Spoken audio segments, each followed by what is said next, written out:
नमस्कार साथियों। स्वागत है आपका हमारे चैनल भगवत गीता वाईटी पर। आज हम श्रीमद् भगवत गीता के पहले अध्याय के 15वें श्लोक को बेहद ही सरल और भावनात्मक भाषा में समझने जा रहे हैं।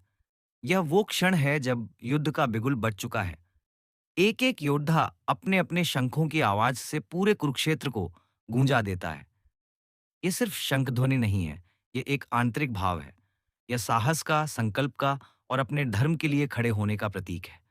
श्लोक है, पांचजन्यम ऋषिकेशो देवदत्तम धनंजय पौंड्रम दद्मो महाशंखम भीमकर्मा वृकोदर। इसका अर्थ है, भगवान श्री कृष्ण ने पांचजन्य नामक शंख बजाया, अर्जुन ने देवदत्त शंख फूंका और महाबली भीम, जो वृकोदर कहलाते हैं, उन्होंने पौंड्र नामक विशाल शंख बजाया। अब आइए इसे एक एक भाव के साथ समझते हैं। युद्ध आरंभ नहीं हुआ है, लेकिन माहौल पूरी तरह से युद्धमय हो चुका है। दोनों सेनाएं आमने सामने खड़ी हैं। हर योद्धा तैयार है अपने प्राणों की आहुति देने के लिए। ऐसे में शंखनाद एक मानसिक घोषणा है, अब मैं युद्ध के लिए पूरी तरह से तैयार हूं। इस श्लोक में सबसे पहले बात होती है ऋषिकेश की, यानी श्री कृष्ण की। श्री कृष्ण ने जो शंख बजाया उसका नाम था पांचजन्य। ये शंख उनके दिव्य स्वरूप का प्रतीक है। ऋषिकेश का अर्थ होता है इंद्रियों के स्वामी, जो अपने मन और इंद्रियों पर पूरी तरह नियंत्रण रखता हो। यहाँ एक गहरा संकेत है। युद्ध के इस भयावह क्षण में सबसे पहले शंख बजाने का काम खुद श्री कृष्ण करते हैं। वो अर्जुन के सारथी हैं, लेकिन वो सिर्फ रथ नहीं चला रहे, वो उसकी आत्मा को दिशा दे रहे हैं। पांचजन्य शंख की आवाज सिर्फ ध्वनि नहीं है, वो अर्जुन के अंदर छिपे हुए डर को तोड़ने की पहली दस्तक है। ये आवाज कहती है, अर्जुन, तुम अकेले नहीं हो, मैं तुम्हारे साथ हूं। सोचिए, जब एक सामान्य मनुष्य किसी बड़े कार्य से पहले घबराता है, तो अगर कोई प्रिय व्यक्ति उसका हौसला बढ़ाए, तो कैसे उसकी हिम्मत लौट आती है। यही काम श्री कृष्ण कर रहे हैं। इसके बाद अर्जुन की बारी आती है। उन्होंने जो शंख बजाया उसका नाम था देवदत्त। देवदत्त का अर्थ है ईश्वर द्वारा दिया गया। यहाँ बहुत सुंदर भाव छिपा है। अर्जुन को यह शंख स्वयं ईश्वर ने दिया, ठीक वैसे ही जैसे उसे धर्म के मार्ग पर चलने की शक्ति भी ईश्वर ने ही दी। अर्जुन कोई साधारण योद्धा नहीं था, वो जितेंद्रिय, नीतिवान और वीर था। लेकिन युद्ध के इस क्षण में वह भी विचलित होने वाला है। फिर भी वो शंख बजाता है ताकि अपने मन को दृढ़ कर सके।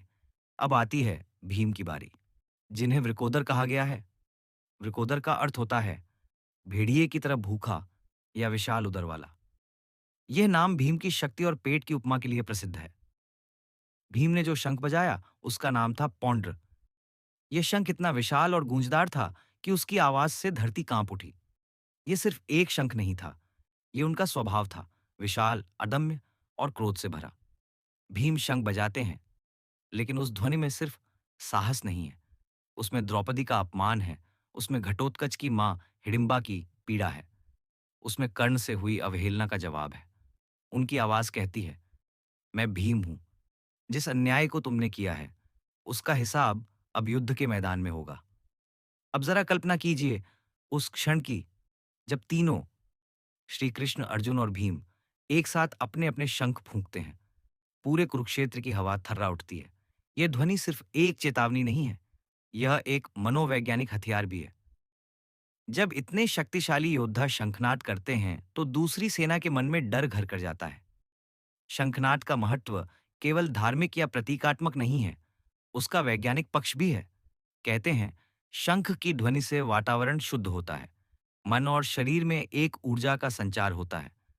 और यही कारण है कि जब हम पूजा पाठ में शंख बजाते हैं तो उसका सीधा असर हमारे मन पर होता है। यह एक दिव्यता की अनुभूति देता है। इस श्लोक के माध्यम से एक और गहरा संकेत मिलता है।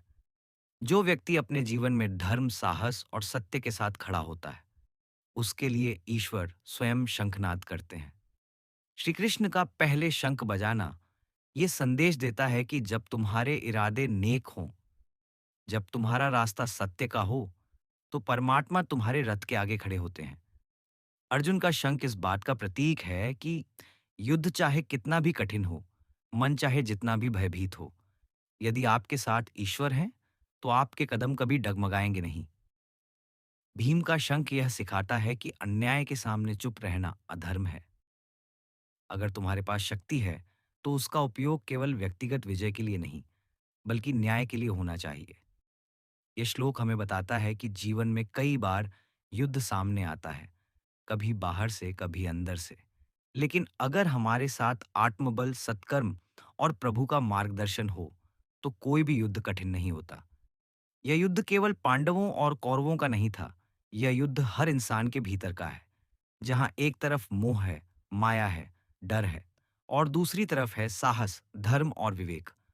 और जब हम अपने भीतर के ऋषिकेश को जागृत करते हैं, यानी जब हम अपनी इंद्रियों पर नियंत्रण रखते हैं, तो ही जीवन का सच्चा शंखनाद होता है।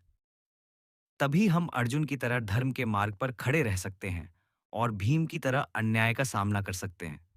दोस्तों, इस श्लोक में न कोई भारी भरकम भाषा है, न कोई कठिन दर्शन। यह श्लोक तो बस एक भाव है, साहस का, सत्य का और ईश्वर के साथ कदम से कदम मिलाकर चलने का। श्री कृष्ण जब पांचजन्य बजाते हैं, तो वो हमें जगाते हैं। वो कहते हैं, अब समय आ गया है। अब तुम्हें निर्णय लेना है, डर के साथ जीना है या धर्म के लिए लड़ना है। अर्जुन जब देवदत्त बजाते हैं, तो वो खुद को याद दिलाते हैं कि उन्होंने क्या व्रत लिया है। उन्होंने प्रतिज्ञा की थी, अधर्म के विरुद्ध खड़े रहने की। यह शंखनाद उस प्रतिज्ञा का स्मरण है। और जब भीम पौंड्र बजाते हैं, तो वो यह बता देते हैं, मैं अन्याय के हर स्वरूप को कुचल दूंगा। उनकी शंखध्वनि किसी शेर की दहाड़ से कम नहीं थी। शंखनाद के इस दृश्य को आंखें बंद करके महसूस कीजिए। एक तरफ श्री कृष्ण, जिनकी मुस्कान में पूरा ब्रह्मांड है। दूसरी तरफ अर्जुन, जिनके हाथों में गांडीव है, लेकिन मन में दुविधा। और फिर भीम, जो क्रोध और न्याय का जीवित स्वरूप है। तीनों जब शंख बजाते हैं, तो यह केवल युद्ध का संकेत नहीं, बल्कि आत्मविश्वास का उद्घोष है। दोस्तों, जब हम इस श्लोक को अपने जीवन में अपनाते हैं, तो हमें भी याद रखना चाहिए, जीवन में जब भी कोई कठिन परिस्थिति आए, तो सबसे पहले आत्मबल जगाइए। अपने भीतर के श्री कृष्ण को पुकारिए। आपके जीवन का पांचजन्य शंख तब बजेगा, जब आप डर के आगे खड़े हो जाएंगे। आपके देवदत्त शंख की आवाज तब गूंजेगी, जब आप अपने कर्म पट पर अडिग रहेंगे। और पौंड्र तब बजेगा, जब आप अन्याय को देखकर चुप नहीं बैठेंगे। आइए, इस श्लोक से प्रेरणा लें कि हर दिन जब सूरज उगे, तो हम भी अपने जीवन का शंखनाद करें। हम खुद से कहें, आज भी मैं धर्म के पथ पर चलूंगा, चाहे कितनी भी चुनौतियां क्यों ना हो, मैं नहीं डरूंगा। शंख केवल पूजा की वस्तु नहीं है, ये एक चेतना है, एक ऊर्जा है, जो हमें याद दिलाती है, हम अकेले नहीं हैं। आपका जीवन भी एक कुरुक्षेत्र है, और जब श्री कृष्ण आपके रथ पर साथ हों, तो डर कैसा? श्लोक केवल बोलने के लिए नहीं, उसे जीने के लिए है। अगर आपको यह वीडियो पसंद आया हो, तो कृपया इसे लाइक करें, शेयर करें और हमारे चैनल भगवड गीता वाईटी को सब्सक्राइब जरूर करें। कमेंट में हमें बताएं कि इस श्लोक से आपको क्या सीख मिली। अगले वीडियो में हम अगले श्लोक के साथ फिर मिलेंगे, एक नई सीख, एक नई ऊर्जा और प्रभु श्री कृष्ण के दिव्य ज्ञान के साथ। धन्यवाद। जय श्री कृष्ण।